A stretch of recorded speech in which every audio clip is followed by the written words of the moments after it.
We all know about Subway, right? I mean, it's the spot you go to that's a fast food joint where you want something fresh, and basically, it's just not a greasy fast food burger. But the thing is, it was never that great. But these days, it feels like it is riding the bench, a third stringer.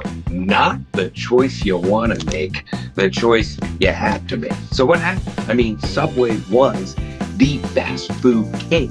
They had a heck of a run. There was even a 400-pound guy who lost like 400 pounds eating Subway sandwiches. But things went downhill. And when they went downhill fast.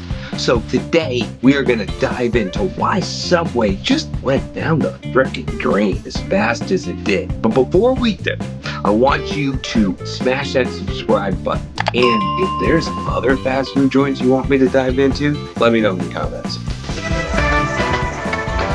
Let's rewind the clock back a bit to 1965. Meet Fred DeLuca, a young man with big aspirations. He wanted to go to medical school, but he didn't have the money. So he reached out to a family friend named Peter Buck. Now, Peter Buck was, not your average fella, not your simple Joe. This dude was a nuclear physicist, and he didn't just blow from the catch. No.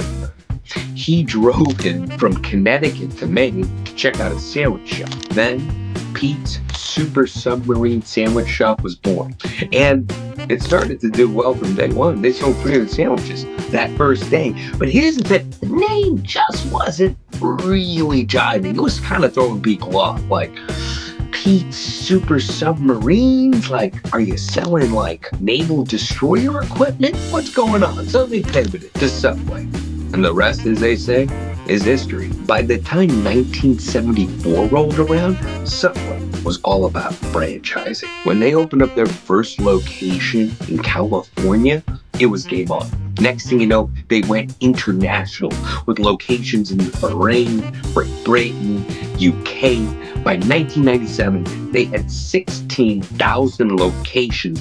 That is insane. Maybe you've heard of one of their more innovative sandwiches, like the BMT.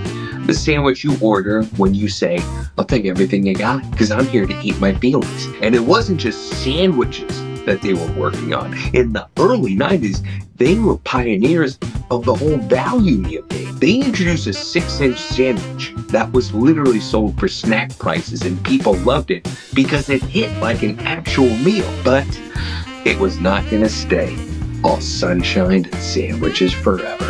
In the early 2000s, Subway's big break came with a man named Jared Fogle. Subway, this guy lost 245 pounds eating Subway. Each day he stuck to a diet of eating 2 subs, chips, and a Diet Coke, and he lost all that weight. The story was automatically inspiring. Subway made him the face of the brand, and their revenue tripled. And they were on top of the world until they weren't.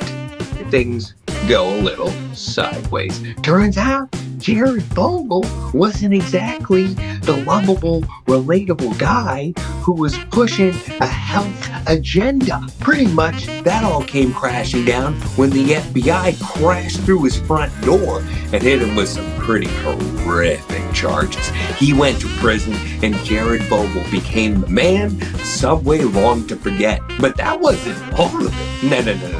They got hit with hepatitis A charges.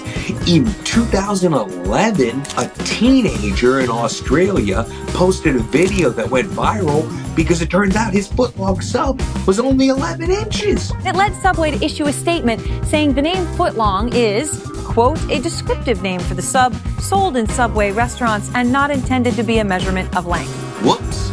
In 2017, they were hit with a lawsuit saying that their chicken wasn't technically chicken. And then in 2020, Ireland, the country, declared that their bread could not legally be called bread because it had too much sugar in it. That's a rough road. Let's fast forward to today, and Subway's latest problem. Turns out there are people making videos of themselves in their car eating a whole footlong to themselves. the whole stand by themselves. And this is freaking Subway out because they've spent decades building their brand as a healthy alternative towards traditional fast food. Turns out people need a reminder, maybe a warning label, that eating 12 inches of sandwich is not good for the old bod. Regardless, Subway's got to spin this one now too. So what's Subway's strategy moving forward? Well, it turns out starting in 2021, they've done a new campaign called the Eat Fresh Refresh, where they basically go back to their basics of what makes Subway different than the fast food burgers. Fresh, quick, healthy. But you look at the books and it tells a different story. They're lagging behind McDonald's in sales, and there's still people out there making those videos of taking a full foot long to the dome in their car. So, what do you guys think? Are you still Team Subway, or has the sub sunk to the bottom of the ocean? Let me know in the comments. Oh, and don't forget to hit the subscribe button. Let me know the next thing I should dive into in this crazy, outrageous world of fast food.